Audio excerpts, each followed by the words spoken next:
Warren Posse, I want to direct your attention to another concerning story, speaking of globalists in the United Nations, which I hear is going bankrupt. Don't say you didn't vote for that.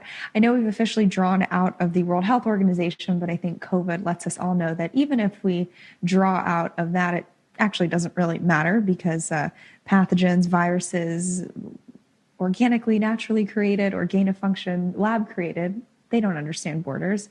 But it's quite interesting. I'm sure you guys have seen that the Nipah virus has been causing some lockdowns and quarantines across Southeast Asia. I think it's even making its way into Brazil and some other countries a little bit closer to us.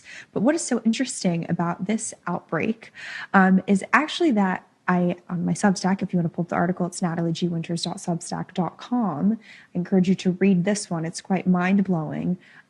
Late 2025, I'm talking like the end of December, the WHO actually held a mock pandemic, a simulation exercise with a respiratory illness, of which Nipah virus is one of those, among other ways that it spreads, but in Southeast Asia, in the same exact region where this pandemic is now happening. And I know the War Room audience is very much ahead of the curve. And when I say Event 201, you'll know exactly what I'm talking about. The, curiously timed, basically COVID simulation run by Johns Hopkins, the Bill and Melinda Gates Foundation, the World Economic Forum, all of the bad hombres, maybe we'll take that term too and apply it to them.